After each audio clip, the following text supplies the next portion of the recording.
Hello and welcome to Those Forking Fangirls, where we talk all things nerdy, book, TV, movie, pop culture, fandoms, and how they integrate into our adult lives. I don't know why I'm doing a radio voice. My name's Christine. And I'm Natasha. And today we are going to be talking all things Stranger Things in the main discussion. But before that, and also, okay, just to give you an idea of where we are in time, if you're listening to this in the future, the first 4 episodes of season 5 of Stranger Things have dropped. The next chunk will be dropping on Christmas. It is December 8th for us. So we are not there yet. We will be talking spoilers that at that time, but that's still like 45 minutes away. We will let you know when it's coming so you can leave. We have a lot of other stuff to talk about today. We were off a week because it has been a fucking crazy ass holiday season already. And I missed all of you. I missed chatting. I was in, and I still am in, a writing blur. Okay. Well, you already kind of talked through that, but yeah, we are going to be talking about I do this Stranger wrong? Things. I forget how to do it. I know, you just took it over. We are going to be talking about Stranger Things as a whole and how it has evolved over the years too. So that's also like the first half of the discussion. But first things first, we are going to move into Snap Crackle Pop culture news. If you want to skip straight to Stranger Things, the main discussion, there is a timestamp in the description. Christine, what do we have on the news today? Well, we've got a lot of fun stuff that Natasha put in the news, but I do have an announcement that I need to tell. I am going on book tour in January, and there's a new stop. Oh, yeah, that's right. There is a new stop, and I have to get word out as soon as possible. At this very moment, December 8th, I don't have the time and details yet. So look for that on my Instagram. But on January 6th, there will be a stop in New York City. Woo! At the Word Bookstore in Brooklyn. Yes, it's very exciting. I don't have the details again, but if you are in the New York City area, please mark your calendar because I want to see you. If you haven't heard, I have 4 other stops. I'm going to be in Collingswood, New Jersey on January 7th with Hannah Nicole Maeher, and that one is really close to Philly. If it's in South Jersey, if you're in that area, then I will be in Memphis on January 9th. Yes, I will be in Memphis at Novel Memphis on January 9th. And then I will be in Austin with Natasha Polis on January 11th at the Lark Owl Bookstore. And then on January 14th, I will be in LA at the Rip Bodice with Olivia Blake. So it's going to be such a fun tour. And yeah, there's another stop. Brooklyn, New York. The Word Bookstore. Check the show notes for details. Check my Instagram for details.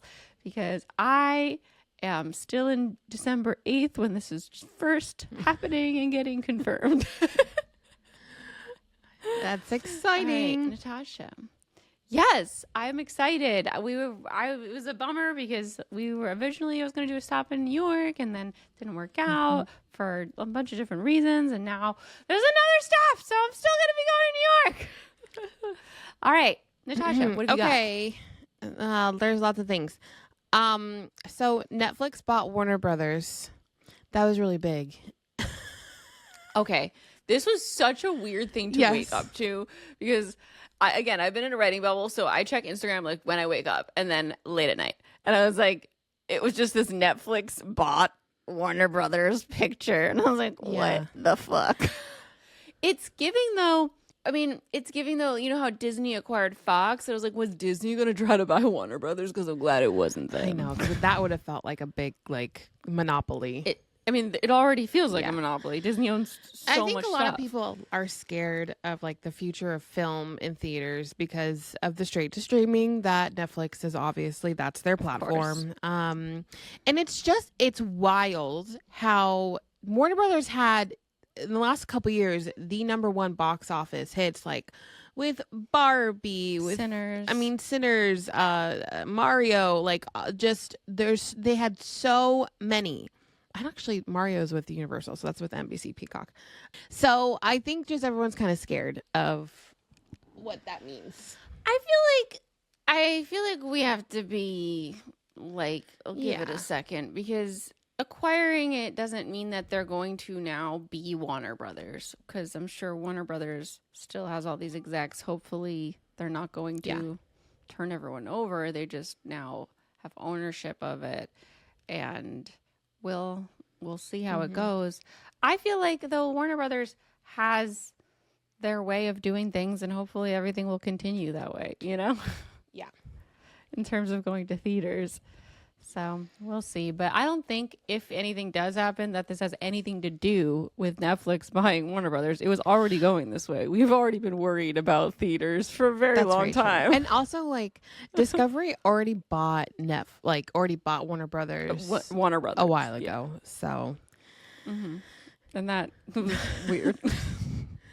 Em said I think Paramount put in a bid higher. Yeah, Paramount also tried to buy Warner Brothers. I think Warner Brothers wanted to go with someone who wasn't like a major studio, but I don't know. Netflix is a major studio. Well, it's a major streaming studio, not like a. It's still a studio.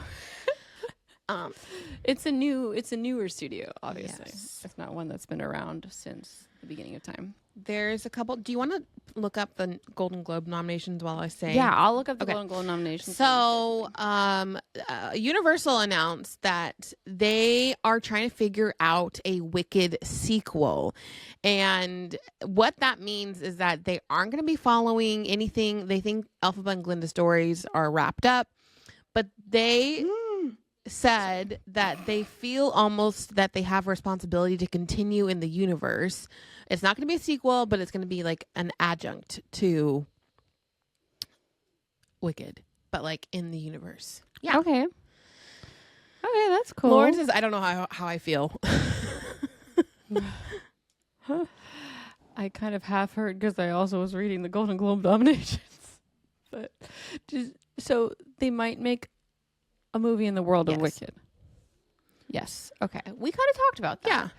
But if they don't have Elphaba and Glinda, it's kind of like... Yeah. Like, I think I would like to see something in the school or somewhere, I would love to see maybe outside of just Munchkin Land and Oz, Emerald City. Yeah. Yeah. Do you want to hear the Golden Globe nominations for Best Motion Picture Drama for 2026 that just dropped? I can't believe these have dropped. I mean, I can, but I can't. Oh my God. We also have to add, we have to talk about Spotify Wrapped. Oh, yeah. Okay. All right. So Golden Globe nominations. Nominated for Best Picture Drama, we have Frankenstein. Okay? We've seen it. Frankenstein. Hamnet. Natasha has seen Hamnet. It Was Just an Accident. I'm not familiar with this one. Sentimental Value, I've heard of, but have not seen it. Sinners, I've seen it, and so happy for them. Yes, fuck yes. And The Secret Agent, which have not seen. So, but that's not too I haven't many. seen like that's only 3 doable. of those. Yeah. Okay. So best motion picture, musical or comedy. We've got Blue Moon. Never heard of it. Bergonia, which I really want to see. I have not seen, with Emma Stone. Marty Supreme. I've heard of it. Haven't seen it. No Other Choice. I have no idea what that is. Nouvelle Vague. No, I don't know any of these. Don't know it. One Battle After Another. I want to see it. When will it be on streaming? That's the one with Leonardo DiCaprio. Oh, okay. I really want to see One Battle After Another. And I almost had Alex spoil it for me, your brother. And then I said, no, I'm going to see it. He's seen it? Yes, he has. He goes to the movies like twice a week. John told me that Bergonia was really, really good. And then Metal says, oh, yes, Bergonia, my favorite musical comedy. Yeah, it did not look like a musical or comedy. They have very strange classifications of comedy at these award shows. Like sometimes it's comedy and sometimes it's like, what's that? They just didn't know where to put it. And they have a best motion picture animated section. Is this new to have a whole animated section at the Golden Globes? Or is this normal? Animated usually has its own section. Okay, maybe I'm just thinking of, I don't know. But Zootopia is nominated. K-pop Demon Hunters, Elio, Arco, Demon Slayer, Kimetsu, Infinity Castle, and Little Emile of the Character of the Rain. I have not seen any of these. I have seen the first 20 minutes of K-pop Demon Hunters. That's a lie. I have too. Do we want performance by a female? Jennifer Lawrence in Die My Love is nominated. Okay. That's exciting. I'm just going to highlight now. Julia Roberts is nominated for After the Hunt. And Tessa Thompson is nominated for Hedda. Okay. Best Performance Male Actor Drama. We've got The Rock is nominated. Oh, shit. Jeremy Allen White is nominated for Springsteen. Joel Edgerton for Train Dreams. Michael B. Jordan for Sinners. Okay. Oscar Isaacs for Frankenstein. He did a great job. Best performance by an actor in a comedy, female. Amanda Seyfried for something I never heard of, The Testament of Anne Lee. It's a Disney film. It's supposed to be really good. Chase Infinity from One Battle After Another. Cynthia Erivo for Wicked for Good. Yay! And Emma Stone for Bergonia. Kate Hudson for Song Sung Blue. What is that? And Rose Byrne for If I Had Legs, I'd Kick You. And then last big category here, best performance by a male actor in a motion picture, comedy, Ethan Hawke for Blue Moon. What the fuck is Blue Moon? Blue Moon. I guess I'm going to have to watch this. I didn't know Ethan Hawke was in it. George Clooney for Jay Kelly. I've heard about that movie too. Jesse Plemons for Bergonia. Lee Brung-hun for No Other Choice. Leonardo DiCaprio for One Battle After Another. And Timothy Chalamet for Marty Supreme. Oh, that's why I've heard about Marty Supreme. Oh, yes. There was like a viral Timothy Chalamet thing going around. And then best performance by female actor. Oh, yeah, in a supporting role. Ariana Grande. Okay. Nominated. Elle Fanning and Emily Blunt. That's the only other person I know here. Let's see. Oh my God, Adam Sandler is nominated for Jay Kelly. I have to watch this Jay Kelly. What is this? Jacob Elordi is nominated for Frankenstein. Yay. Paul Mescal for Hamnet. Sean Penn for One Battle After Another. And Stellan Skarsgård for Sentimental Value. This is crazy. Guillermo is nominated for director. Chloe Zhao is nominated for Hamnet director. Ryan Coogler for Sinners. Yeah, it's a good spread. I feel like I'm really glad that we've seen some of these films. Best original song, No Place Like Home, I Lied to You from Sinners, and The Girl from the Bubble. Oh, no. What about K-pop Demon Hunters? Why don't they have the original song? Oh, they do. I missed them. Golden is nominated for original song too. Okay. Oh God, guys, my kittens have found my podcast setup. Oh no. Hey, you guys. Oh my goodness. Nobody Wants This is nominated for Best Television Series, and so is Hacks. And so is The Studio. Damn it. They're gonna win. I know. They've won too many awards now. I want everyone else to win. I haven't watched it. You haven't watched The Studio? Well, I watched the first couple episodes and they stressed me out so much that I was like, I can't watch this. Okay, so this is interesting casting news. Scarlett Johansson is in talks to join Batman 2 with Robert Pattinson.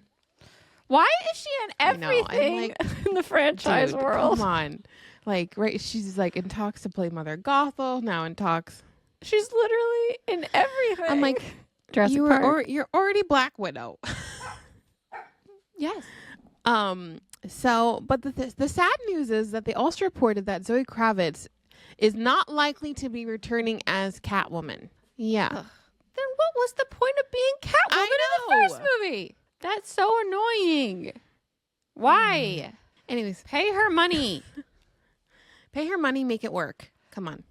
Okay. Also, Jonathan Bailey and David Cornsweet are on Actors. Have you seen any of the clips? I have not seen anything. I've literally been on Instagram so little. I know nothing. I pop on stuff for my mom's birthday. I am going to watch it during my lunch break today. But yeah, so far there was already a clip. I just love Jonathan. So far, there's a clip of Jonathan Bailey being like, like, how do we wrap this up? And then Dave Cornsweet goes like, should we kiss? And I'm like, yes, kiss. Oh my God. Well, I want to watch it. I want to watch so many things. You were talking about Heated Rivalry on I'm HBO. talking about I that watch during, that. during what right now? Yeah, okay. Let's talk about Spotify Wrapped, because Spotify Wrapped dropped during my haze, and it was the most exciting morning. I fucking love Spotify. I do too, and I was so irritated this year with mine. Why? I told you, because I know, but I'm asking for the podcast. it picks up all of my sleep playlist songs, and those were all my top 5 songs. I was so irritated. You should open up your playlist of most played per year, because it tells you all the numbers for like the 100 most played, so you can pull out what your actual most played are with the sleep out of it. Yeah, because they make a playlist of your most played of the year, and if you hit it this year, it says how many plays of every single song, unlike most other years. If you all were around during the iTunes days, one of my favorite aspects of iTunes was that it kept tally of how many times you've listened to all of your songs, and you could rate them all out of 5 stars. So like you can put them in order that you like your songs, and I would rate them all. Some people would never use that feature, but I would. And I love looking at what my most listened to song was, which was Some Nights by Fun back in the day. So it was so cool having a playlist with the numbers of times that I listened to every single one of these songs. I really like that. Well, Okay. What was your number of minutes that you listened for the year? Oh, I don't know. I need to go back through my thing and look at it. Mine was 42,000 minutes, 42,340 minutes, which is 29 days. Oops, And sorry. then it's like, nice. Nice. Mine's only 32,000. All right, nice. What was your top genre? Fucking space music because of my sleep.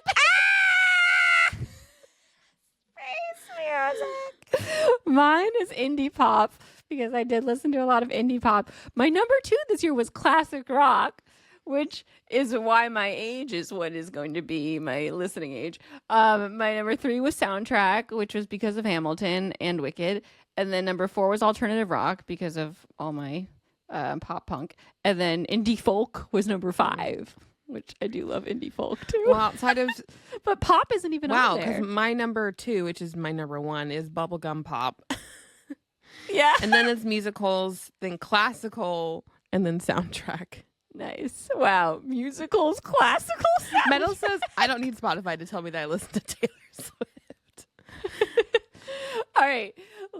They did something interesting this year that was really fun at your listening age, and I thought this was hilarious. What was your listening age, 17. Natasha? How long have you been 17? Oh, wow. Mine was 67. Oh, my God. I know why it's 67, because, well, first of all, I've been writing See You at Twilight all year, and one of the characters loves this classic rock album by Meatloaf, Bad Out of Hell. You probably have heard of it because it's really big, but I've been listening to that so much while I'm writing, and a lot of Billy Joel. How old's your mom? To, like, he's just. My mom is 62. My dad is going to be 67. There you go. And no, exactly. And Olivia sees my listening age, and she messages me, and she's like, do they just give everyone that age? And I was like, no. No. I was like, we both just know someone who's 67 that had a big influence on our musical taste. Oh, she was like, oh, yeah, I just thought that was so funny that we both got 67. I was like, no, a lot of my friends got like 20. I didn't ask what Alex's was because he probably has a bunch of Taylor. I love messing up his Spotify rap. You should ask him. I want to know. Oh my God. What was your most listened to song? I already told you. Not sleep song. My not sleep song was Fate of Ophelia. Nice.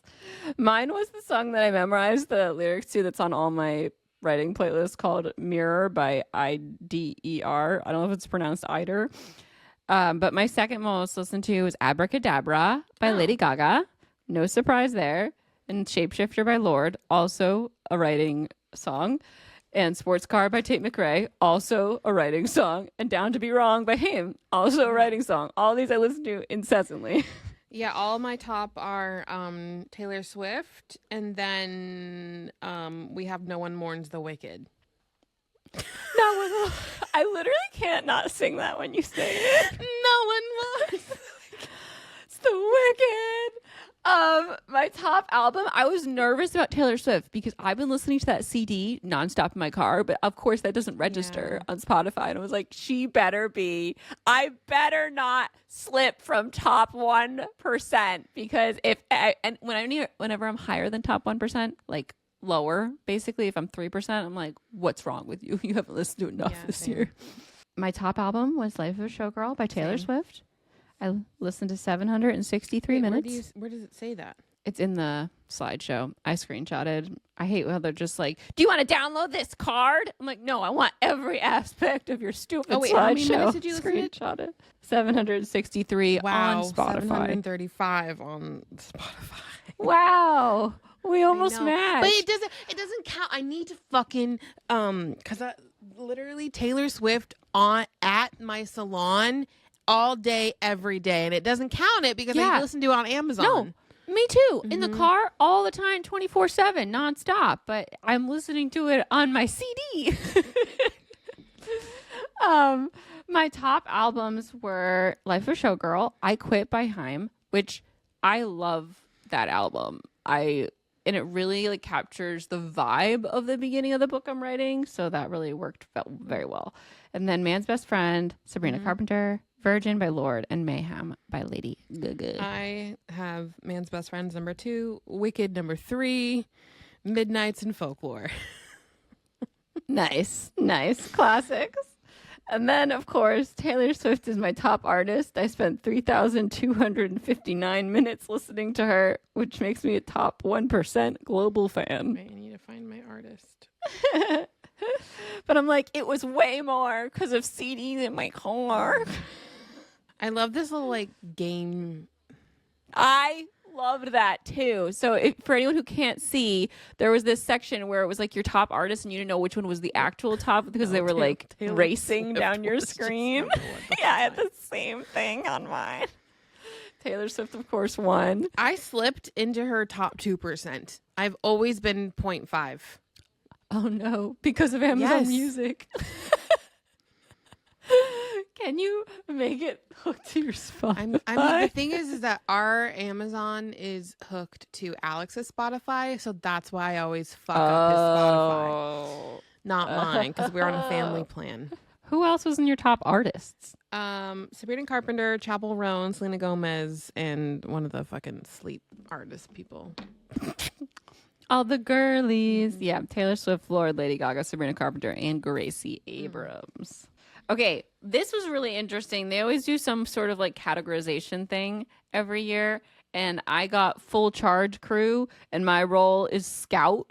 I listen to the freshest releases, always pushing your club forward. And I thought this was especially hilarious because 10 slides ago, they were like, you're really into 70s music. Your listening age is 67. And they did it a full 180 and was like, you're the Scout. You listen to all fresh releases. And it's just like, I listen to a lot of different kinds of music and you don't know what to do with me.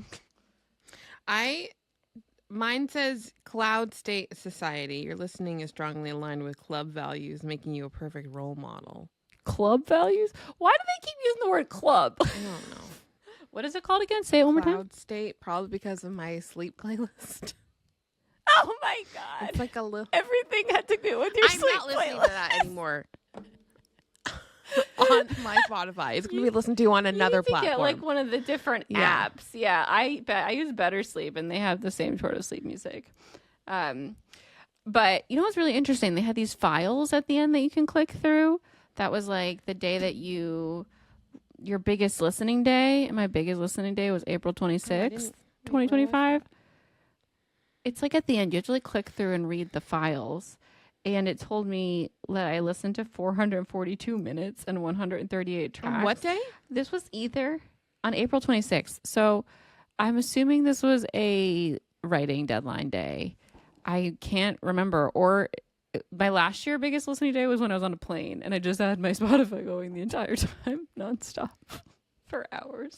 So, and I know this one is definitely a deadline day. The most diverse listening day was July 8th because I listened to 31 different genres. Wait, I'm just now seeing. I didn't even see these. Oh wait, I lost it. Fuck. On July 12th, I let Romeo and Kesha power a pop relay from noon to midnight. That was the day that I finished Sayat Draft 1. And I remember I was listening to Romeo over and over again for like the spicy scenes because it had like such like a sexy undertone. My biggest listening Taylor Swift day was August 5th. My biggest listening music day was October 3rd, which is the day Taylor Swift's new album. Yeah. Interesting. Wait, yeah, August 5th, was that the day that we did my birthday at the beach? No. Why can't I remember? I don't think it was. I think it was August 3rd. It was August 3rd. On my birthday, we had dinner up here. Yeah. All right. Well, that was really fun. I love Spotify Wrapped. I think that's the smartest thing they've ever done marketing. Although Metal says Spotify loves to remind people it's spying on them, but it doesn't know how to interpret the information. Was there any other news, Natasha? Well, we are going to Love Lit Con. Yes. So that's happening on Valentine's Day weekend down here in San Diego, California. I wonder if you guys got the Black Friday deal. Like, let us know. I know there was like a couple of people who reached out and like we're trying to find buddies to go. Yes. Oh my God. It was buy one, get one during Black Friday. I hope people got that. I was like, we need to talk about this. And yeah, so we're going to be there. Christine has a table. She's going to be signing. We have a podcast live panel. We're super excited. And that'll be like, it's going to be 1 really month. Fun. A really fun topic for our live panel. And we're going to have authors on with us. Are we confirmed with our authors? I don't know. It's going to be awesome. And we're excited. And tickets are available now. Yes, they are. Let's move into what right now? Yeah, let's do it. What have you been reading, Natasha? I'm in the middle of Not Another Love Song, which is by Julie Soto. I told you all the last time that I just started it. Like I literally started the first page. I'm halfway through it, and I'm really liking it. It's such a slow burn, though. I was like, I was like, what? Okay, let's hurry things up. But I'm really liking the pacing. I don't know, Christine, if you're gonna like it because it's not like funny and quippy. It's like very serious, I feel. Might not be as much my vibe, but I'm still really enjoying it. And yeah, Adam Driver is the main character because if you guys didn't know, it was Raylo fan fiction. Yes. Nice. I have been listening to my comfort books, Great Big Beautiful Life by Emily. Oh my God. Why am I blanking on her name? I was going to say Emily Dickinson. Emily Henry. Emily Henry. Oh my God. Julia Wayland just blows me away. I paused it. I was like, Julia, how did you do that? It's just like, there's this scene where they're walking and the love interest sees a snake and holy fuck, like, was like the realest man voice I've ever heard. I jumped. I was like, what was that? I wish she recorded it so we could have referenced it. Oh my God. I wish I did too. I mean, I could probably find it because I haven't got much further, but it was so good. I'm just like constantly impressed. I love the writing. I love the book, but like Julia Wayland's performance of the book, I'm just like blown away. And I noticed different things, specifically that scene with the snake. I was like, what? And I'm just sitting here thinking like I was listening to books with a male lead again. And it's better when Julia does it than when a man is narrating. Mm-hmm. It's so good. I was just had this conversation with Gabby, which is Taya's one of her besties, because we read the same books. And she was talking about this book called Lights Out, which I tried reading, but it's Teddy Hamilton who reads it. And I'm like, and she's like, oh my God. And I loved him like in Mate. And I was just like, I just don't. I don't like his narrating. Maybe she doesn't know how good Julia is, so she doesn't have the comparison. Let me see if I can find this scene really quickly. I slant to look at him. It's hard to be a beach person when you're not a shorts person. Good point. Fuck shit! He lurches sideways on the platform, grabbing me bodily and holding me. Like, that is a man! Fuck shit!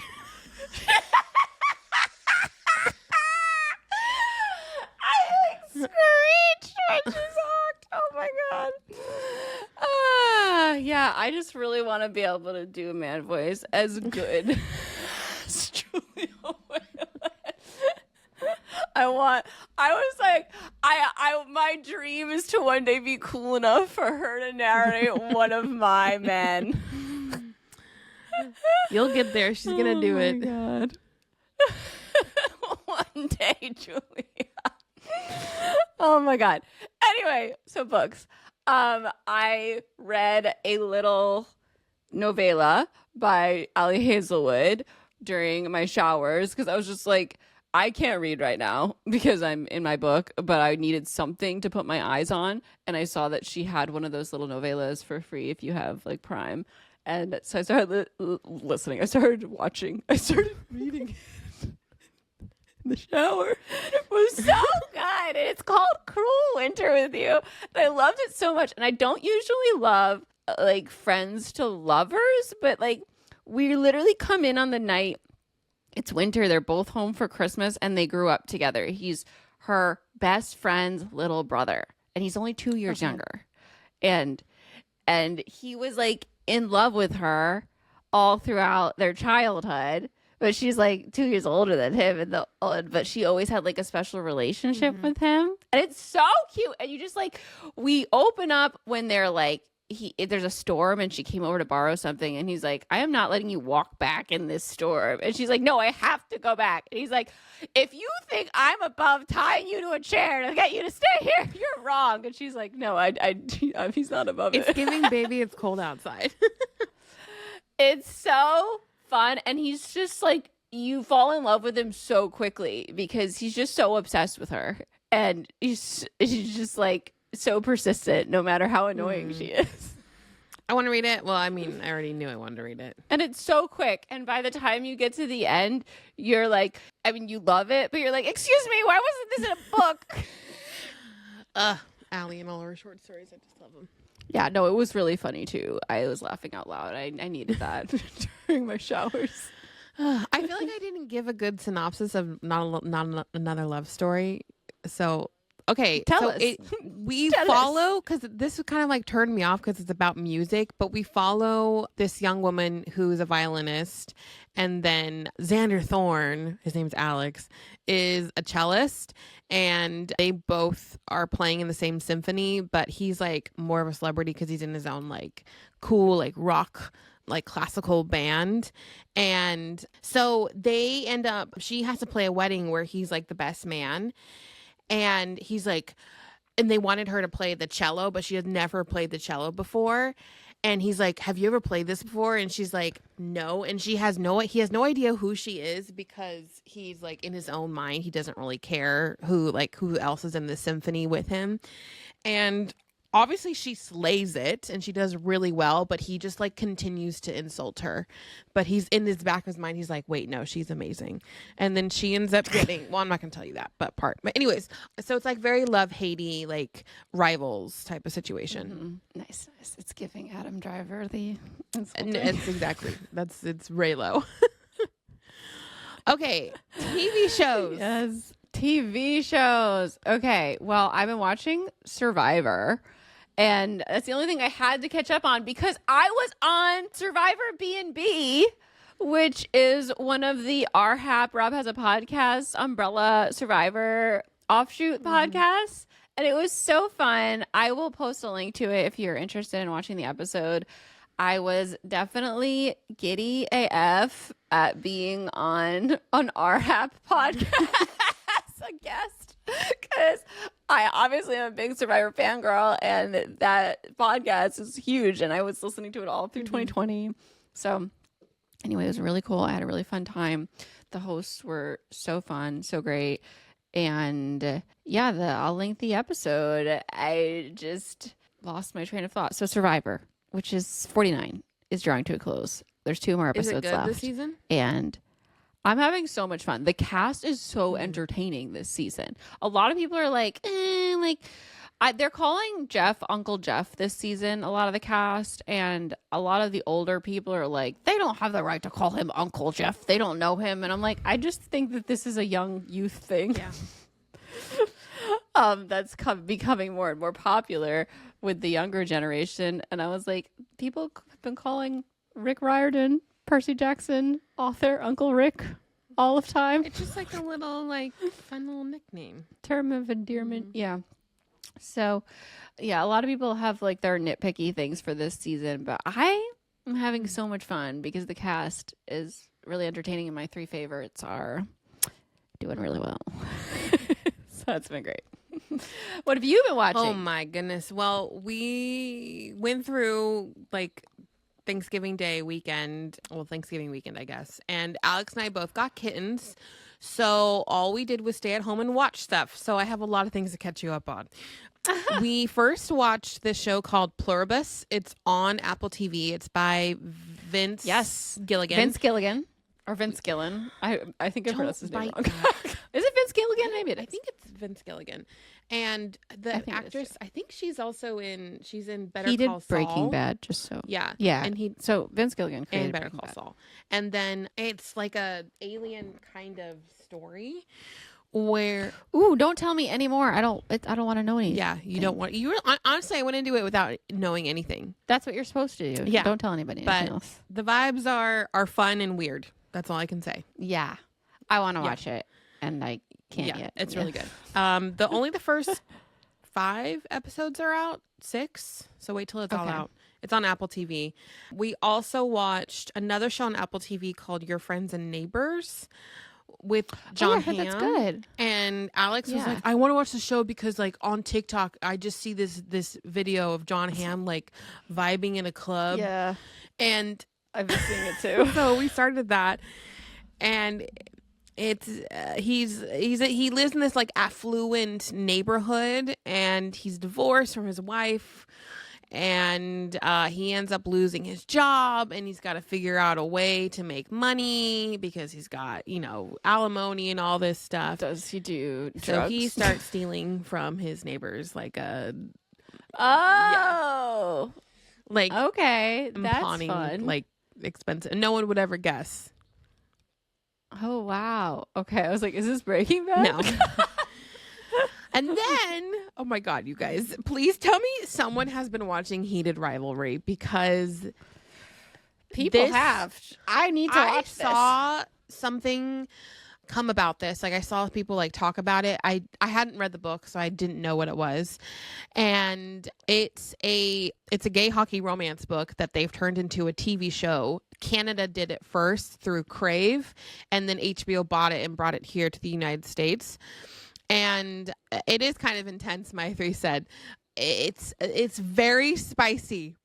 Like super spicy, but I loved the way it was filmed. I just thought like, I'm just so glad that they gave the treatment that it did because it's, it's just like a romance novel. Like it's one of our, cliche romance novels that we love. Not just a romance novel. It is a romance novel, and it is getting treated well instead of being shunned. And it feels like Challengers because the music and the way it's shot. There's this whole scene where like so it's about 2 hockey players. One guy is Russian. He plays on the Boston League, and the other guy plays on a Canada team. And they're like, no, I was just thinking about how I wanted a gay baseball romance between the Boston Red Sox and the Yankees. oh my God. And this is basically that, but hockey, it sounds like.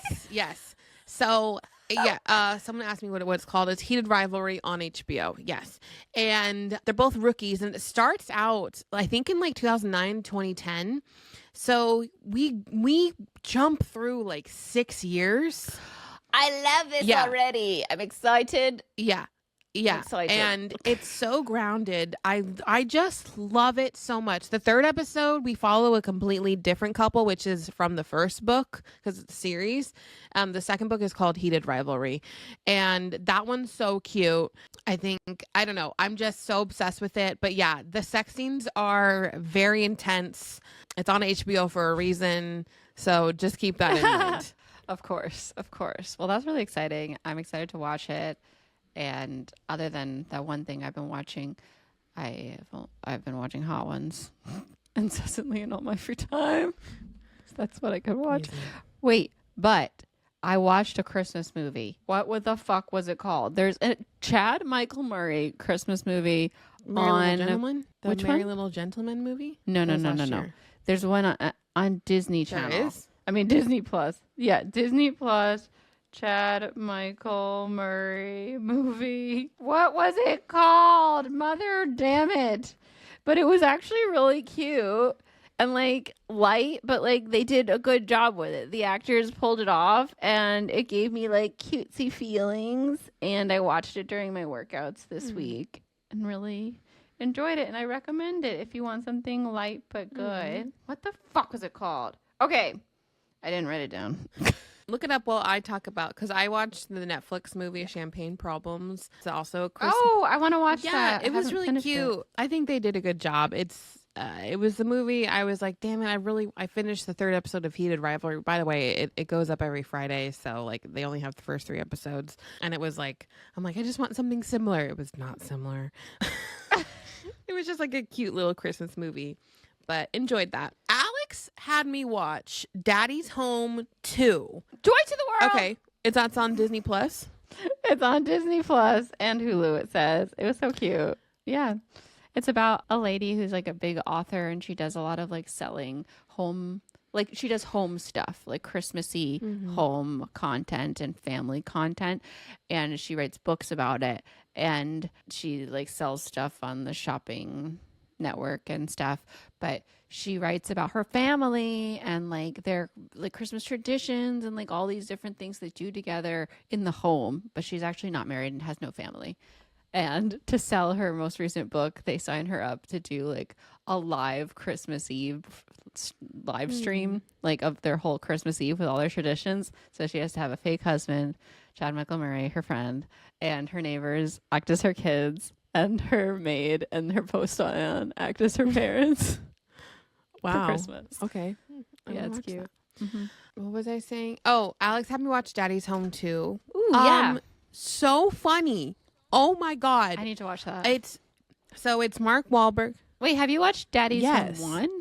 A while ago, but actually I want to rewatch it again. But it's Mark Wahlberg and what's his name? Why am I blanking? Elf. Why am I blanking on his name? Oh, Will Ferrell. Wait, why didn't I know that Will Ferrell and Mark Wahlberg did another movie after the other guys? Because they were so funny together. And Will Ferrell marries Mark Wahlberg's ex-wife, and they have a very blended family, and they hate each other in the first one. But Will Ferrell's like, oh my this God, big softie, he just wants love, and Mark is like, yes, he does so good being the softie. Then the second movie follows this newfangled like relationship that they have, but then they bring both of their dads into the mix, and Mel Gibson plays Mark's dad. Oh my God. And he's playing Dumbledore now. He's playing Will Ferrell's dad. Oh, John yes. Something with a B. The guy who plays the serial killer in Dexter, like season 2 or something. Yes, also in the is he in the Twilight Zone? Anyways, so now you have this like gruff dad and this like really soft dad who like, and they like kiss on the lips. It's weird. Oh my God! Don't tell me. I want to watch. It's so funny. Just wait, when you get to the thermometer scene or the thermostat don't tell me about scenes. Let me know. I also watched. I went to the premiere of Avatar: Fire and Ash. Oh yeah. 3.5 hours long. That's very long. It was really good. Of course, all Avatar films are very good. I wish I was in a recliner. That's my only thing. My butt was hurting me. It did feel a lot of the same. I liked the pacing of it more than I think Way of Water, just because like we knew everything. We just didn't go to any new places. We were introduced to a new tribe, and that, you know, added its own conundrum in there. But yeah, a lot of the same, but different. So I wasn't happy with the second one. So yeah, I'm not like excited for this one, but I will watch it probably. I just want like more romance. Like I love the first one because it's, you know, them getting to know each other. And then we just kind of like, in the second one, they're like a family unit. And then in this one, there's not a lot, but there's a lot of like growth between Jake and Zoe Saldana's character. Yeah, I feel like I wish it just was more centered around the characters than the world, because it's so war. There's so much war in this one. That's all I can say. All the war kind of takes away from the heart of films, and it's harder to like pay attention for so long because the characters aren't grounding it as much. And Sigourney Weaver as like a 15-year-old is still weird to me. So wait, she's not a 15-year-old. Yeah, is she? I forgot about this. There's a weird plot point happening. They just like, because we don't really see it happen. She's just there. She's like 15 years old and now she's just there. Anyways, but yeah, every time I watch it, I'm like, wow, Jake Sully's really hot. And then I have to read a Blue Planet Barbarian novel. Oh my God. Who's that actor again? Is his name? Why do I want to call him Jake? I saw that actor in a pub in London when I was studying abroad. And I was like, wow, Jake Sully. Sam Worthington. Sam Worthington. Yes, and he was drunk at a table behind me, and I had one of my friends take my picture with him in the background. Yeah. And it's crazy that then, even at that point, Avatar was kind of old. Yeah, because it came out in 2010. Yeah, and it was like 2012 when I saw him, or 2011. It was 2011. Oh, it was not old, but it wasn't like it just came out. Anyway, did it just come out in 2010? Was that really the first time? I was my sophomore year of high school, so it was 2010. That's crazy. Okay. Anyway, let's move into our main discussion, shall we? Yes. Stranger Things. Okay, but before we get there, we have to take a second to thank everybody out there listening to our podcast. Thank you so much for supporting our pod, for being a part of our community here. If you don't already, we would love it if you follow the podcast for free in your favorite listening app, so you get a notification when there are new episodes come up every week. We release new episodes every Friday, but of course, the things don't notify you unless you click the follow button. It's free, it's easy, and it takes half a second. And if you like to watch the show on YouTube, youtube.com/@thisforkingfangirls, you can hit subscribe for free. And you will be notified when we release our visual episodes every week, so you never miss an episode there. And that really helps us out. And if you don't know, we have a Patreon. This show is supported by listeners and viewers like you, and we are very, very grateful. And we love our Patreon community, and we would love to have you there as part of it too, if you really love the show and would like to support us. We have a lot of fun perks over there. At the first tier, Team Jacob, you get the show ad-free. You get to come to recordings and be a part of the discussion live in the chat. And you get our flagship perk, which is Fangirl Tea Time, an extra half-an-hour show at the end of every single episode where we talk about like anecdotes going on in our real life. We go a little deeper into different topics. It's really fun. We love getting to know all of y'all in the Patreon because we get to see your names more and kind of have more personal back and forth, which is really nice to just know who's out there listening and to form a community there. It's a great place to chat with like-minded humans. So if you want to join, patreon.com/thisworkingfangirls. The link is in the show notes, and we have two other tiers. And at the top tier, Team Polis Bananas, we have fangirl bonding sessions over Zoom once every month. We have to actually schedule our November one ASAP. So that's coming up. So you can join join that tier if you want to join us for this upcoming month's fangirl bonding session. It's every month, and we have a really great time hanging out. All right. Okay. Oh yeah, and it's your last chance to help us hit 1,000 ratings on Spotify, and then have us pie each other in the face for our Christmas episode. I don't think we're gonna make it. I think we still need like 130. We need 120 ratings. Oh, 120. Got a little bit closer. Maybe in the new year. Maybe in the new year. Yeah. But thank you if you have rated the show on Spotify. If you enjoy it, it's really easy. If you've never rated anything on Spotify, the stars are just sitting there. You just got to click them and then you're done. Yeah. It helps us out. It helps promote the show in the algorithm to more people who would enjoy it. So we really appreciate you taking a second to do that. Bellamy does too. All right. We are going to move on into Stranger Things. This is preamble here.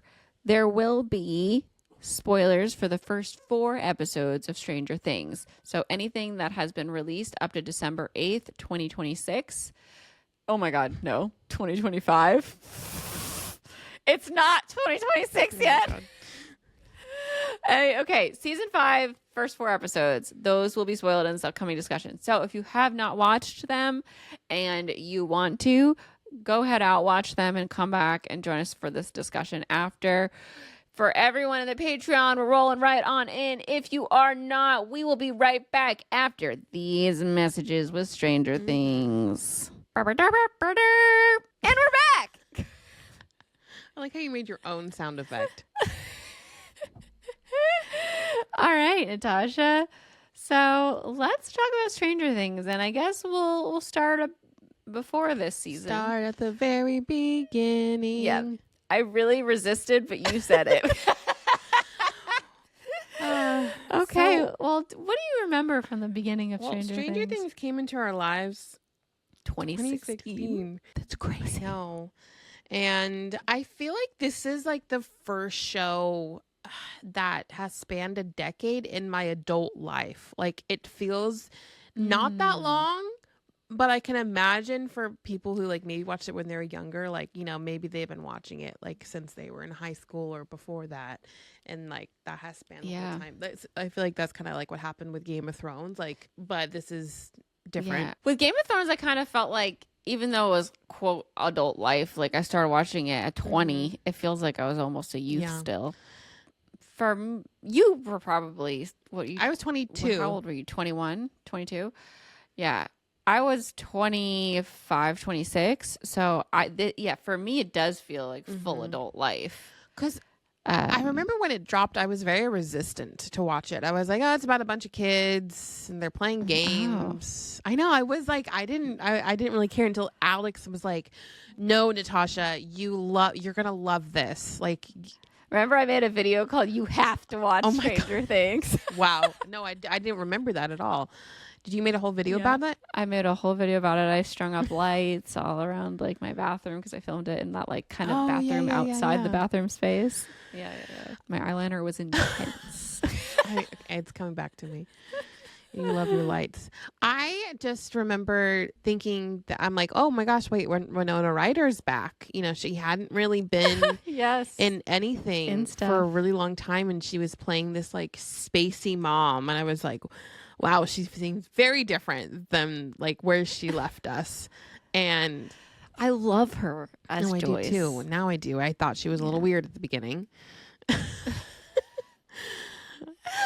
Well, the first season of Stranger Things is definitely the scariest season, I think. It has horror movie vibes, but it has warm 80s John Hughes vibes in the sense of the characters. Well, and the kids. But like, it's such a mystery. Remember there was that kid that was fake, like full of stuffing in the first season that they found? Kid full of stuff. Do you not remember that? Oh, yeah. There's this one episode where they like find a body and they cut it open and it's like not a real kid. Will's fake body. Yeah, Will's fake body. Like that was, it was, you couldn't stop watching because you were like, what the fuck is going on? Like, where are these things coming from? How are they coming and through the lights. walls? How are they speaking? Yes. Like, the lights were so scary that first season. I remember my lights flickered right after I watched Stranger Things. I was like, oh my God, oh my God, oh my God. I mean, yeah, the Demogorgon. It's so funny watching the show now, having D&D knowledge too, because I feel like D&D came back into our lives because of Stranger Things as well. I mean, at least like my brother didn't start playing it until like 2016. And I didn't understand the references of like how they were naming things, and like that didn't click for me until honestly this year, because I didn't play D&D last season. Yeah, I knew of D&D because I knew people who played it, and I had like a ground knowledge of it, and then I played it in like 2019, 2020. So I've watched some of. When did the last season come out? Yeah, 2022. Okay, 2022 was the other season. Yeah, so I have had that for a bit. But how different, how funny it is going back and watching. I am just like boggled by the change in the children. It's crazy watching how young they are now when you go back to season 1, because we've gotten used to them now being like almost full grown. You know, they're all in their early 20s, and it's wild seeing how little they were at the beginning. It's just, I didn't rewatch season 1 recently, so when I see clips of it coming up during all these press interviews, I'm like, oh my God, they're so baby. They're so little. It's like our Harry Potter. It was like watching them all grow up, but we were also young too, so like we were growing up alongside them. This is so different. The stark difference was we're different. Adults. Yeah.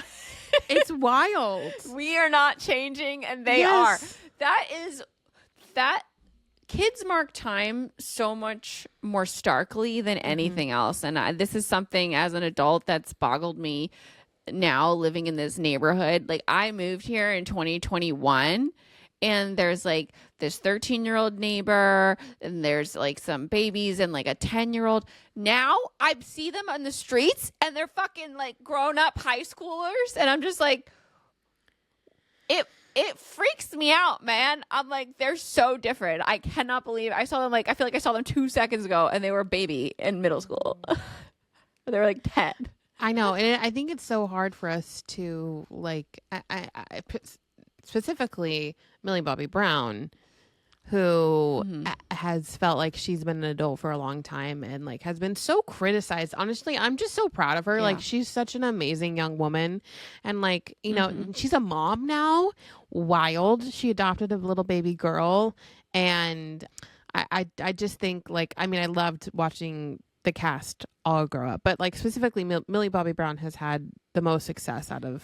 She's had a rough time too. There was an era that was like, really, there was a lot of stuff being slung at her, and she's come out of it really confident and wonderful. What was your fave season? My fave season right now, I think, is still 4, but we'll see. What's your favorite season? The 4th of July season. Is that number 3? That's 3. Wow. Interesting. I love Scoops Ahoy. Me too. Season. I love Robin it's so and fun. Steve together. Dustin and Steve. Yes. That trio is magic. And I love anytime Dustin and Steve are together. It's like my favorite duo. Me too. I'm in love with Steve. I love him so much. Okay, well, is he your favorite character? Probably. Yes, he is. No, Steve is my favorite. Dustin is my favorite. Nancy used to be my favorite. Now I'm just like less favorite because she's not with Steve. And I feel like this is the wrong decision. I don't know why. I just never loved Nancy. Like, I love when she comes in and like takes control, and you know, she loves her gun. She does it so often. It's great. She's great. I just like she's never been. I love Robin. I think as like one of the like the older kids. She's fun. She just I don't like her as much as Nancy's. Like, Robin sometimes is she's like that adult that is like the cool adult. You know what I mean? Yeah. And I guess that just like doesn't play as fun to me in the dynamic back and forth wise. I loved her in season 3 and yeah, Scoops Ahoy season, but in this current season, I think her role just isn't as prominent in the important shit, maybe, but it is. Robin? It is. I don't know. She's just playing a sillier role. Is that in season 3? She's like cracking the code. She's like pulling all this shit out of Dustin and Steve. And I love that scene in the bathroom when she comes out to Steve and they form this like really nice friendship where they're so supportive of each other in different ways where like they don't get that from anyone else. I love their friendship. I don't know why. I just don't love her character as much. I don't know. I loved how she was. I don't know. I just love her. She reminds me so much of her mom. And oh yeah, Uma. And she's. I don't know. I just feel like she's so grounded. She is. She is. I love the actress in every interview that I see her in. She's amazing. But I think my favorite character, like outside of Robin, I mean, is obviously Steve. Yeah. And Hopper. Robin and Steve are a great duo. You know what? Robin and Steve have not been together enough for me in this season. And I think I'm missing their dynamic. And that's why I'm saying I'm not liking her character as much. I know that they're in the DJ booth in the beginning, but then she's separate. She's more with Will this season. And she Will needs her. And Steve is with Dustin, which I love Steve with Dustin too. Yeah. But okay, what about the adults? Yeah, what about the adults? I love Hopper. And I think, are you shipping him so hard with Joyce? Yes, have always been. And yes. And I'm really excited that it seems like he asked her to marry him. He did? At the beginning. Well, I saw some speculation about this, but you know how she's like, you didn't answer my question. And we heard her ask him like something about coming back. And he said, you didn't answer mine. Oh. Yeah. And then we do see a ring from Jonathan. And I'm like, ew, Jonathan, put that away. And I'm like, is that a ring from, is this like a misdirect? Does it have any connection to Hopper? Huh, I need to rewatch it. You know what? I need to rewatch the first 4 me too. episodes again. Okay, do you want to talk about the songs, or do you want to just kind of go Well, into like what about the other adults? Do you like let's talk about Murray. Murray's so I think fun. that Murray has really grown into such a fun My character. favorite scene with Murray was when he had the two lovebirds Oh, at his house. that was so good. That was in season 2, I think. Yeah. So Murray is visited by Nancy and Jonathan. When I used to ship Nancy and Jonathan. Okay, the ships here. I was shipping them in the beginning before like we fell in love with Steve. But something happened after season 3 where I was just like, I don't know what it is. I just don't want Nancy to be with any of them. I want her to go find a good job like in New York and get away. And like they're both great. I love them both, but I'm like I don't want her with either of them. I want everybody to like be tied up in a nice bow, happily ever after in some way. And I just like love Steve and Nancy together now. I feel like they're a power couple. I feel like they're so brave together. Yeah. And bring out such good aspects of each other. Whereas Jonathan kind of is just there now. Doesn't he feel like he doesn't really have a purpose? I know. I feel like he's going to die. Well, Metal said Jonathan maybe. started out as such an interesting character and they've kind of just fumbled him in the last couple seasons, which I really agree they with. have. Yes, completely agree with that. In the beginning, I was really endeared to him. And now I'm just like, you're just floating, man. Nancy deserves better. And when I rewatched, I was more annoyed with Jonathan. Like when they were working at that newspaper and they were all being so sexist to her and not to him. And he's like, you don't get it. It's always hard and blah, blah, blah. I'm like, maybe no, that's what it bitch, was. you don't get it. You don't get it. They talk to you like you're a person, not like you're the maid who's there to get them coffee. They don't laugh at your ideas. They don't. Yeah. It's No, just like, men back then had no, like, they were aloof to it. they just They didn't understand their privilege. were, not aware of the difference and how they were being the stark difference. There's just like been one too many moments like that for Jonathan, like where he's not paying attention to Nancy and kind of taking her for granted. In my for sure, maybe view, I think. I just kind of want her to like put her foot down and not just like, she's so strong in all other aspects, but like in this romantic relationship, it's frustrating, I think. I feel like because Jonathan's family has gone So through so much, she has all this empathy for them, but that doesn't mean you have to be with him. I really love the opening sequence. Let's talk about the opening scene of season 5. So everyone's in the Wheeler house. Oh yeah. At the table, like having breakfast, and they're in the basement, like they're living with them. Joyce and Jonathan and Will are all living in that house with Nancy and Mrs. Wheeler and the dad and Holly. I always forgot about Holly's existence. Like every time she pops up, I'm like, oh yeah, they have another kid. Can we talk about how beautiful that little girl is? Like, she is very cute. She is stunning. I'm like, oh my God, they couldn't have casted like a more darling actress. Like, Jesus. She's very cute. And it's really interesting how she now has all of a sudden come in full force as a huge part of the story. Yeah. So what scenes stick out to you from these first couple episodes? Because her scene getting captured by that was the Demogorgon is by far one of my highlights of these first I four didn't episodes. think it, because I hate traumatic stuff like that. But honestly, like I like the Wheelers opening up their house, obviously, to them. That's a lot. And I like, you know, the dad's like, well, and then everyone taking all the bacon. It's like, can we kick him out? Like they're dealing with a lot. Like they're all under quarantine. Like it's already really hard. And I think that's a lot of character development, I think, for the Wheeler family. And we all kind of really understand this quarantine situation because as a world we went through it. Yes. But like when, you know, the young, sweet, little innocent Holly is like the one being, I guess, hunted, or I just was like, please get to them in time. But that whole sequence of mom being drunk, like going to take a bath. So I good. Know. And then she like hides them in the bathtub. That shot when they duck down to the water was so good.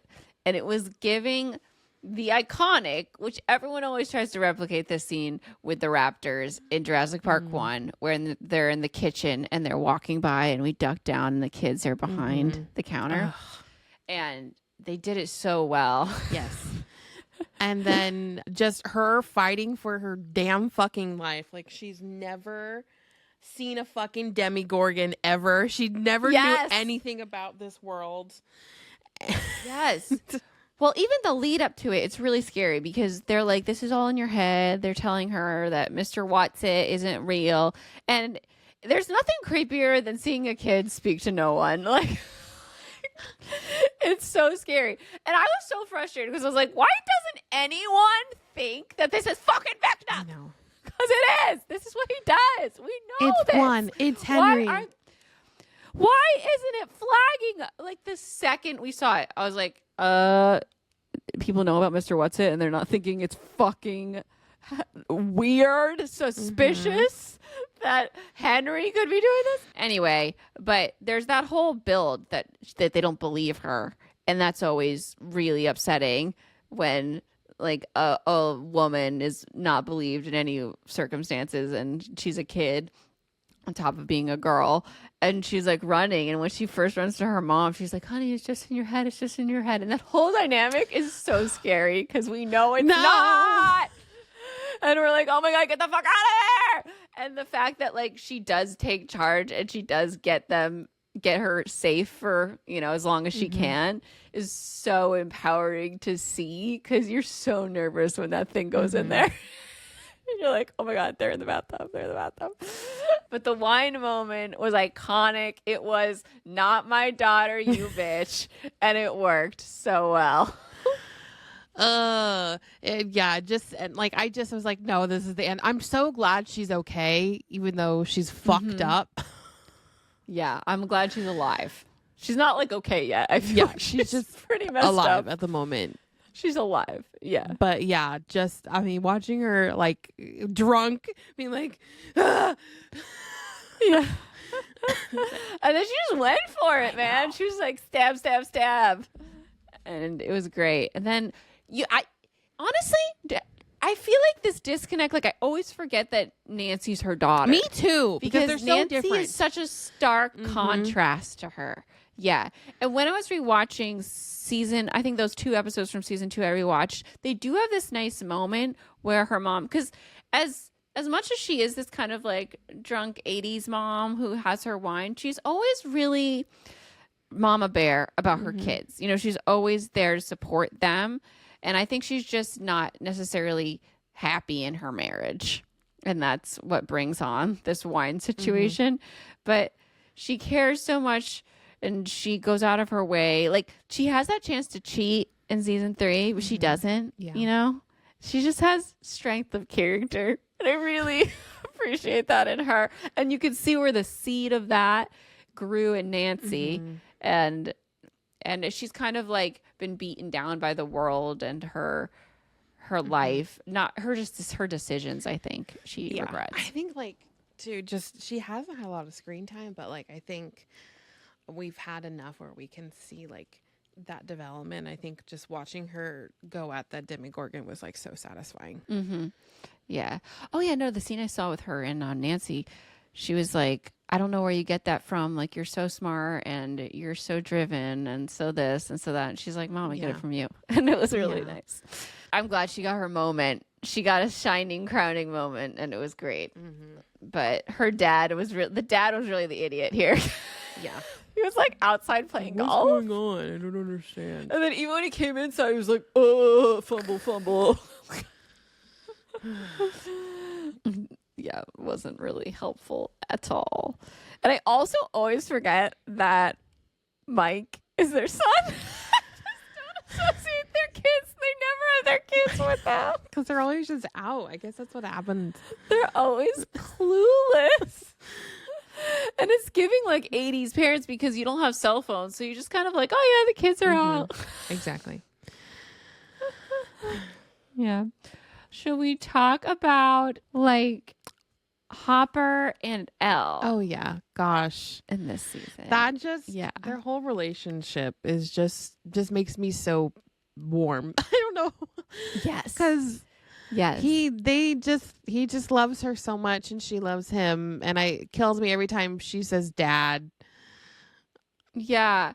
He's so rough around the edges, about emotion. So when they have their little moments, it's so heartwarming. And you really just want them to go in together. And then we get it. We get them in the Upside Down together.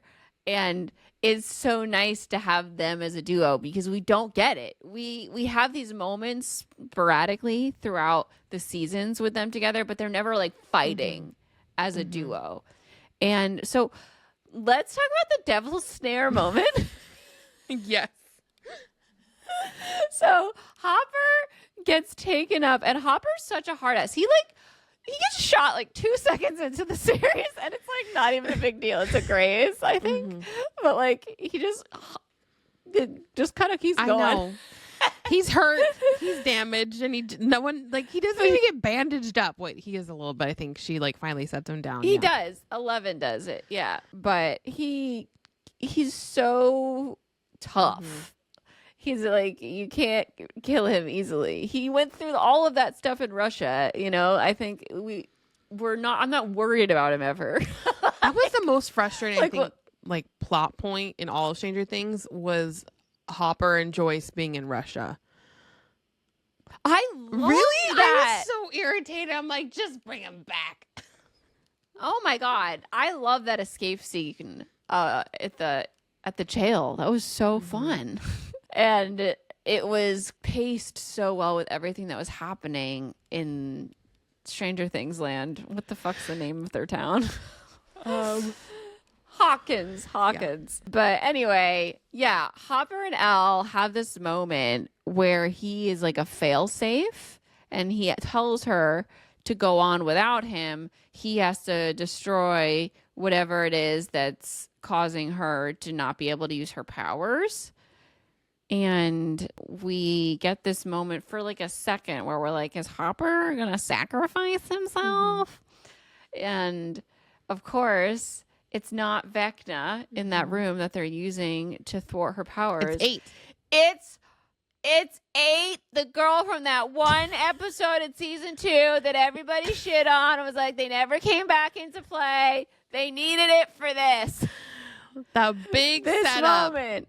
And we are creating an A-team, which I'm just so The excited Avengers. about. Yes, we've got fucking 8, we've got 11, and we've got fucking Will. And then I am convinced that when Sadie, what is her name in the show? When Max wakes up, she's going to have some connection to the Upside Down and be able to utilize some sort of psychic connection with Vecna to use powers. And I'm so excited for her to wake up. I'm so excited for her to wake up. The thing is, though, she never had like, you know, the weird tentacle thing down her throat. It was just like her mind. But I guess. Yeah. But no one has connected to his mind like this and lived to tell the tale. He's killed them all. So this is something new. This like connection that has been forged between the two of them. And she's literally been living in his mind, in his memory cage. So there's got to be something there that, and maybe it's not necessarily like what we see with Will, but like some other connection that we can use to our advantage. Yeah. Because I really loved the scene where we were hearing about Max's journey too, where we kind of backtracked to where she's been all this time mentally. Well, I mean, the whole sequence of Vecna bringing, you know, Holly into like his childhood home, and he's like, don't go anywhere. I'm so annoyed. Like, don't go out past the woods. And then she gets a letter. And I'm like, wait, don't. I was always like, wait, don't go there either. Oh, I was like, definitely go. I don't know. You don't know who to trust. Yeah, and then we meet Max. We get a glimpse of high school. What? What high school? Well, we meet Max. We learn about her cave. He won't go in there because he must have a scary memory, and that maybe that memory is going to I feel be like it's a huge essential to destroying him, because whatever it is, he's very afraid of it. Does that cave exist, like in the real world? I think it must. Yeah. Like, if he has a memory. Because if there. You know what it's giving? The caves that Voldemort went to with those kids when he was younger. Oh. And he like was really weird and tortury to them. I wonder if something happened to him in those caves like that. I wonder. I mean, like the whole point, the whole plot of like the Upside Down. I was like trying to figure out. So the Upside Down's always been there. It's like a different dimension. Yes. And 11 was the one who opened up the door to it. Yes. But he found it earlier, it's always though. Been there. Right? He was aware of it. Like he could feel it. Yeah, you're talking about? Yeah. I think anyone who has these powers is like kind of hooked to this dimension a little bit, like is tapping into it. Okay. That's what I'm getting from watching. But I think Will, the actor, Noah Schnapp, on Hot Ones kind of gave us maybe an accidental spoiler when he said that the Mind Flare uses Vecna The Mind Flayer uses Vecna. Like because it looked like Vecna created the Mind Flayer, right? But who really is the big bad? Is it the Mind Flayer that just didn't have shape, maybe? Or is it Vecna? Like, because he came down there as a person, so something was already down there. Yeah, of course. There were where the Demogorgons I wonder from.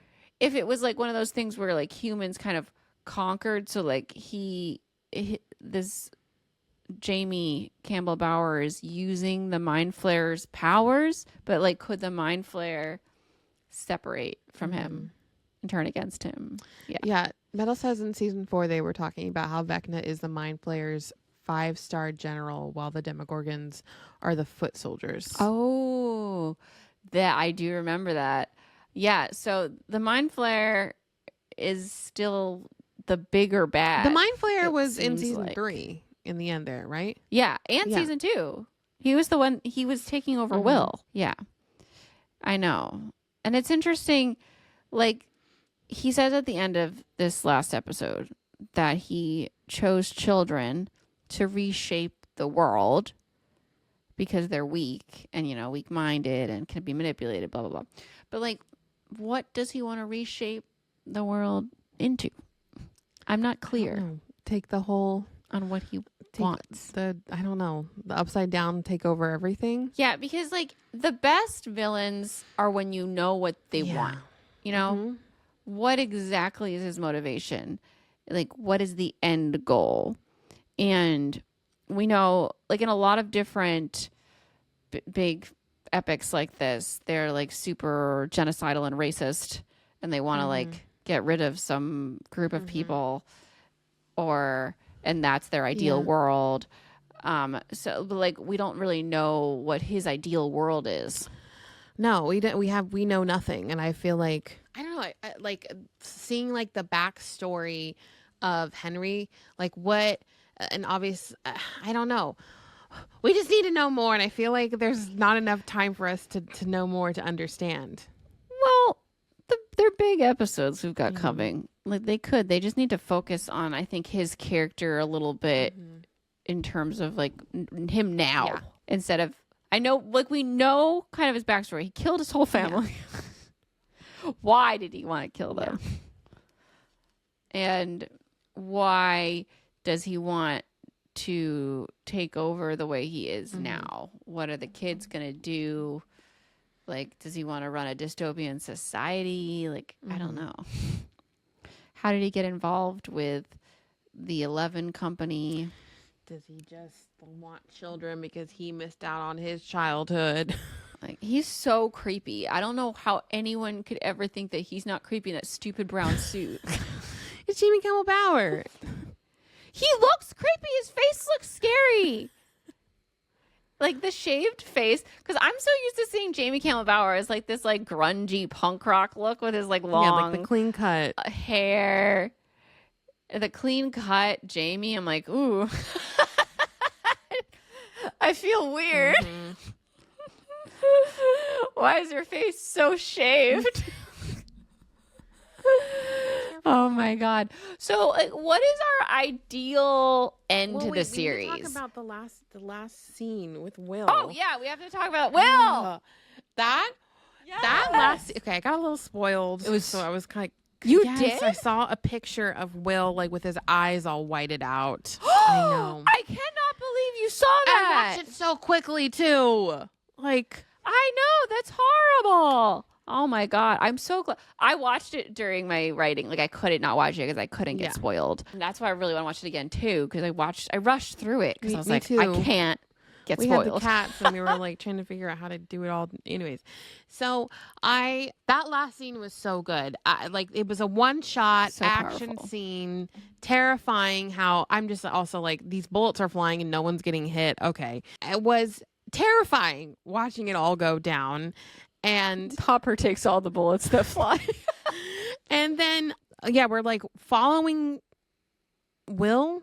No, we're following everybody. They're getting the kids out of this bunker.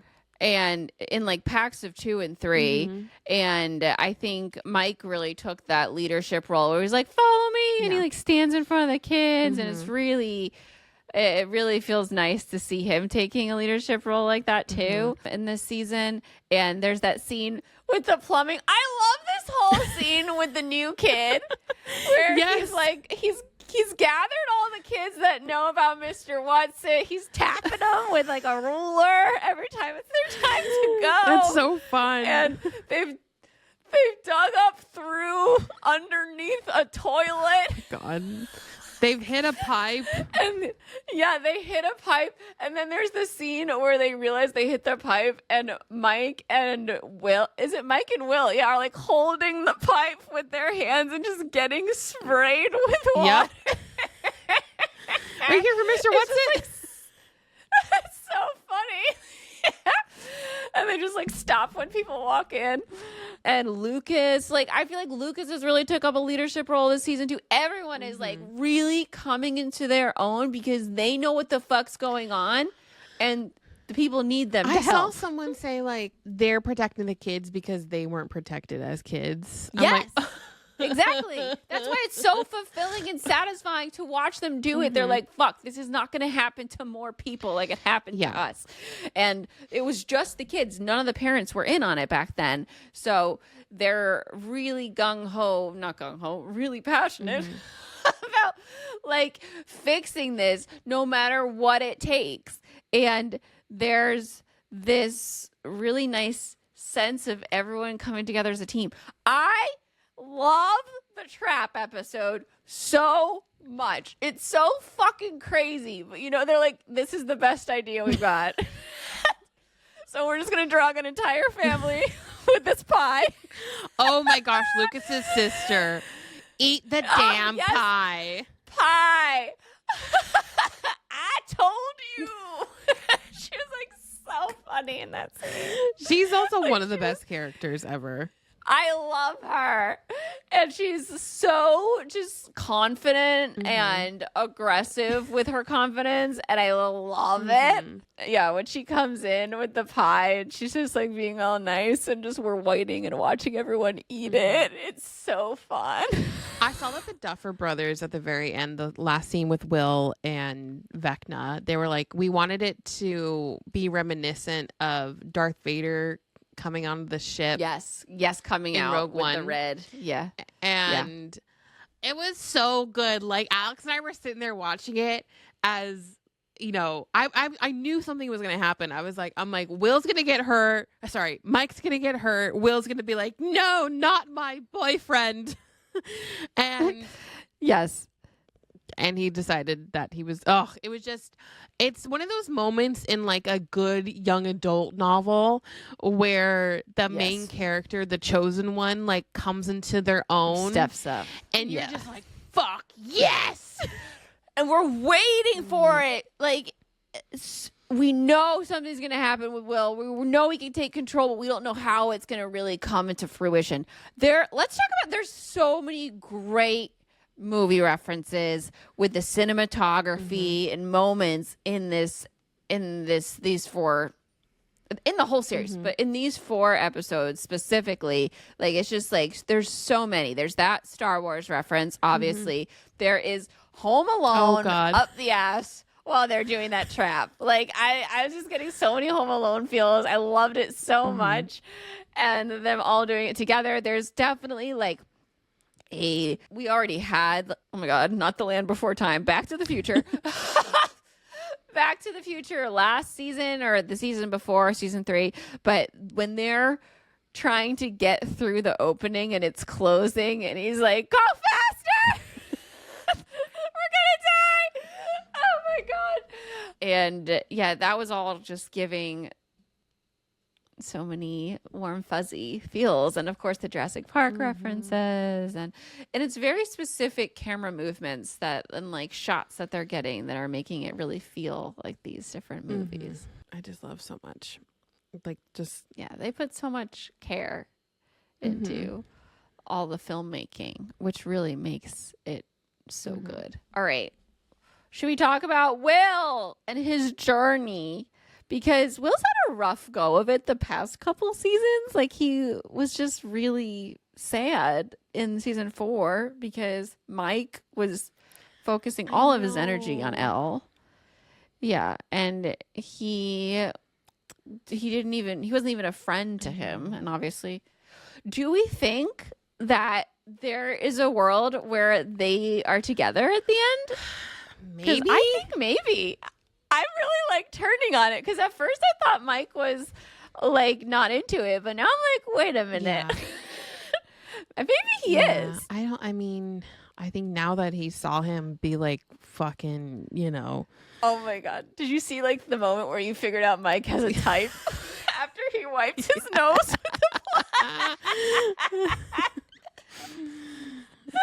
Like, I think he was into that. I mean, how could you not be? It's excited. So badass. It was so badass. Will looked so good taking control. I was like, yes. He was just so confident. I was like, I've never thought Will was hot. But like when he looked into the camera at the end, I was like, oh, okay. Yeah, well, they're also young.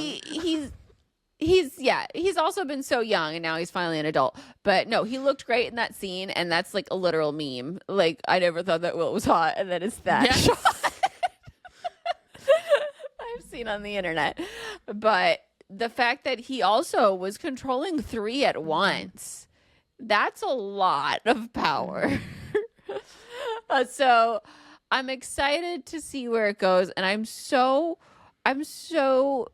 like happy and in awe of how they've plotted this out from the beginning. Like, he was the wizard from the very beginning, and we had those stories.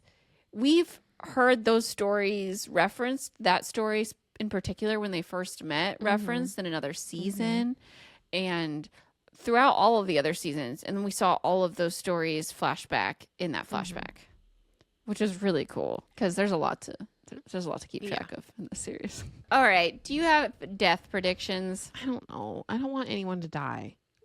I don't want anyone to die. I mean, maybe Jonathan is probably... He's the one that we want to go the most because he's extraneous in the story now. Yeah, I would say Jonathan. I really hope they don't fucking kill Hopper.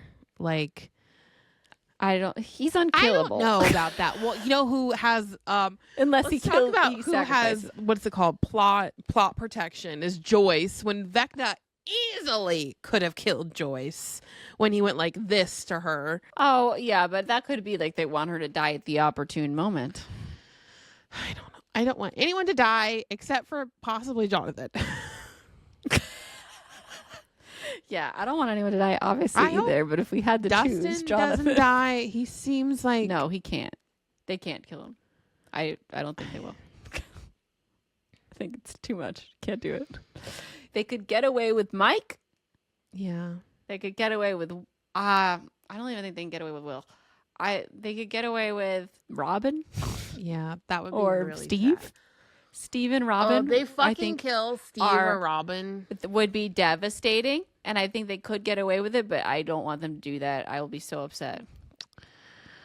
Jonathan's the only one. But like, yeah, but like Steve and Robin are the protectors. Like they were the kids that came in to protect the younger kids, and Nancy. Oh fuck! I hope Nancy doesn't die, but I could see that them getting away with that too. That would suck. I think those 3 older kids, I'm worried. Obviously, there's a 4th older kid that we don't care about. Sorry, Jonathan.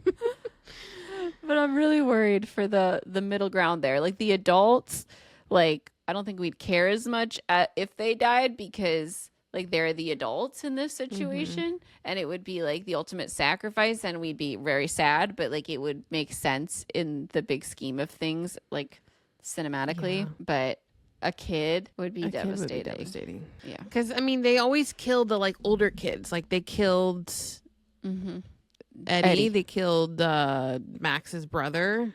Even though yeah, that level of that age group is in trouble. That age group is the one that like the show can get away with killing without it being so devastating that we hate the show, and so upsetting, like, or predictable in that it's apparent. There's a middle ground there. I just don't want like another Game of Thrones, like where they kill the main character. Who did they? Dany. What are you talking about? Did she die? Daenerys. She died. Jon Snow killed I Daenerys. really blocked out that last episode. I was upset before that though, because I was like, they made her lose her morality. I don't want something devastating where like they change a character on a dime at the last minute. I don't think they're gonna do that. They're really grounded. This show is grounded in the characters, and had a plan that's for a the way it long, should long be. time.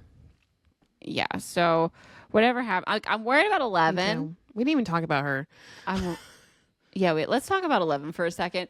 Like she opens up with this like Rocky. I feel like this is like a Rocky reference, definitely or Rocky reference. just in general, these references her to like sports I hated montages. her whole outfit. I hated her hair. It killed me. That outfit was a Rocky reference. It felt like It was actually a reference to the Goonies, to the older kid who plays Thanos. What's his name? Oh yeah, That was a reference to him. okay, yeah, no, it felt like a reference to something specific. But yeah, I'm glad that she's training, and I'm excited to see like the results of this training, you know, because she's done stuff but not like crazy stuff that shows like she's been working really hard. And I guess she's very meticulous now. She can really pinpoint one thing and move it. You know what I mean? Very specifically, rather than like grabbing a giant thing and throwing it around. She's really honed her skill. And the jumping thing is fun. Yeah. We didn't really get to see her like kick butt, but I guess that was Will's portion. Yeah, this is Will's moment to shine. I think they're gonna kick butt together. I think that she didn't interact with any of the kids, right? Like it was. We missed that a little bit. We kind of missed that. It is weird to hear her speak more because she literally never talks. Yes, she's talking so much more. I don't know. I hope that they don't kill her, because she really hasn't had any freedom. Like she's just, the only thing her whole life has been for her powers, and now to take over, or you know, to help defeat Vecna in the Upside Down. Yeah, we want her to. I want her to have a life, please. An ending. Yeah. And be able to like reunite with Max. I'm very excited for their reunion. I know. I wonder how Max will awake. That scene where Max couldn't escape is like burned into my mind, where like the radio stopped, and again I saw someone say that like it stopped in the didn't middle just of the song. stop. It stopped in the middle. Yeah. And so Vecna stopped her from escaping. And that's devastating. Because it felt like she was going through those memories for like years. We got a glimpse of high school with Joyce and Hopper. Right. And does it baffle the mind that Vecna, Jamie Campbell Bower, supposedly was born in the same year Of Joyce and as Hopper. Hopper and Joyce? Yep. Yes. I was like, he is their child. Jamie's But only what, I guess- 37? Yeah, I mean, he's only a few years older than me, but I guess he's like been stuck in Yeah, this perpetual. time in this Vecna state. So things are different. And who could tell how old he is under those like viney nonsense that is now his body. I can't believe what an upgrade his body got. Like he's all like beefed out. He was basically burnt to a crisp. So Oh, it's yeah. like when Groot has to regrow. That's what it was giving. I was like, oh, it's Groot's new body.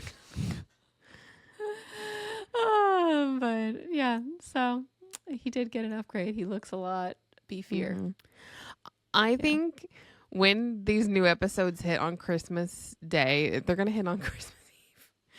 It's gonna be are they gonna fucking ruin our Christmas? Dude, I'm just thinking of that right now. Yes. Like, I'm gonna have to watch it. I know, on Christmas. Fuck. There's 3 episodes, right? You know what? I'll probably watch one Christmas Eve. Yeah. Oh no, I'm on the East Coast. I'm gonna get it so late. Well, it dropped at 5 on the 23rd. Oh, do you think it'll drop at 5 on the 24th? I think so. Well, 8. 5 for us here is 8, but that's very doable. So hopefully I can get one episode in. I'm going to be writing my fucking book. I don't know where I'm going to be. Either I'm going to be in Idaho or I'm going to be home. Yeah. All right, let's wrap up our episode with a Merry Kiss Cliff.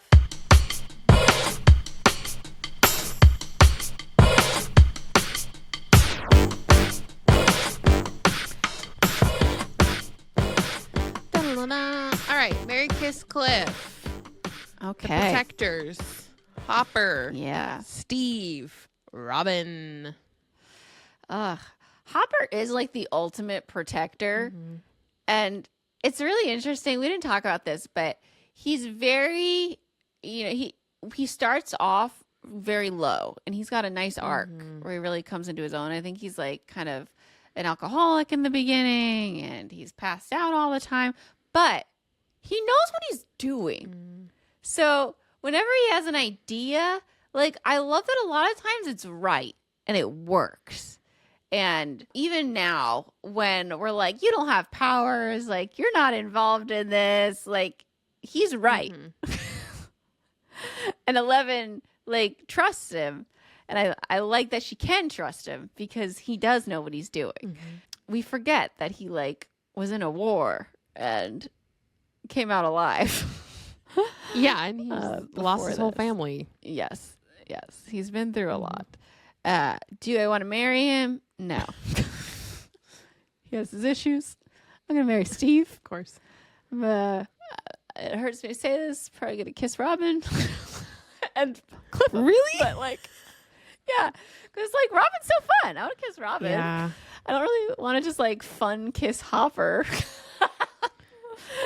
And then Steve I want to marry because I love him. That man is husband material. I think I'm going to marry Robin. Oh. Yeah. And Are you going to kiss Hopper? I think I'm going to kiss Hopper and Cliff Steve. You're going to Cliff Steve? It's okay. You have him. I do. I have him. Yeah, no, it hurts to Cliff Hopper, but like in this situation, I don't want to Cliff Robin. Yeah. But yeah, so we are very excited to see how they're going to wrap up Stranger Things. Metal says they could not get away with Mike or Robin or Will. Yeah, I don't think they could get away with Will for sure. No. Robin and Mike, I feel like there's a world where they would sacrifice themselves for Will. But in a world where they're very brutal to us. Well, like, they're about to go until Will will save them. Like, Robin, Lucas. Oh, yeah. We've and got Mike. this trio that was about to be killed. They were all about to be killed. That is interesting that they were all marked for death there. Oh, yeah. No, it would suck to kill a queer character off the show when it is about self-acceptance. And I don't think that they would kill Will, especially after this whole journey that he's gone through so much. But if they're going to kill multiple people, like I feel like there's like ways where like, I bet they're only going to kill one person from the whole group. And that would be like, I want to hope that, but like the way the kids are talking. oh, impress. Yeah. I'm a little worried. Like that's what I would have thought originally. Like one person will die. But like the vibes I'm getting, I don't know. Yeah. Is it like, Unless they're just, I mean, if you think about Harry Potter, like a lot of the side characters just died. yeah, no. Well, we also had a book, so we knew where everything was going there. True. With this, I forget which kid it was, but one of them said something that was really troubling to me. I'm like, he's like, no, it's gonna be. It was giving when someone from Avengers was like, everyone dies. Mark Ruffalo. Was that Mark? So I mean, if I were a betting man, I would bet that Robin's gonna live and Will's gonna live, and that Will and Mike hopefully get to live together. Yeah. Like that's what I would hope from the theme that we're seeing. that they get to come out alive. I want Steve to come out alive too. At 11. Steve and Nancy and Jonathan, I just think 2 of them are going to die. I would hate for 2 to die. Just 1. But they already have that love triangle thing going on. The whole scene where they like raced up. Yeah, it's so funny. Well, Jonathan's annoying. But like, I think Steve has such good timing that everything works. And like, we didn't talk about the Steve Dustin kind of big brother moments happening, but like Steve is clearly worried about Dustin. Yeah, Dustin's not doing well. Dustin's not doing well. And obviously, it makes sense he's not doing well. His friend died in front of him. Like, and he really is like he's taken on Eddie's look Persona this too, season. yeah. He's grown out his hair. He's got the jacket. He's got the attitude. The tude. All right, wrap it up. All right, wrapping it up. All right, everybody. Thank you so much for joining us for our Stranger Things episode. Remember, I'm going on book tour really soon, and there's links in the show notes, and we'd love to see you. Natasha and I are going to be together in Austin. If you're in Texas, Yeah, we are. Come out. All the stops are ticketed because they're being hosted by indie bookshops. So make sure you grab a ticket, support the local indies. And also, if you want a signed personalized copy and you can't make it to any stops, you can order one through any of these bookstores. So whichever one is closest to you or you feel a liking to, you can order a book through them. Yeah. And there's a Brooklyn, New York stop. And all the details are in the show notes. All right. Our show is edited by Shannon Burton. Our music is by Cole Jenkins with vocals by Heather Trosco. We release new episodes every Friday. Links to everything we talked about are in the show notes. We are about to go record Fangirl Tea Time. So if you're a patron, that is coming up next. We've got lots to chat about. We've been off for a week, so we're excited to catch up. And hopefully you join us. Patreon, link in the description. We'll see you guys next Friday. I'm Christine. I'm Natasha. Our Christmas special is coming up next Friday. Bye, everybody. Bye.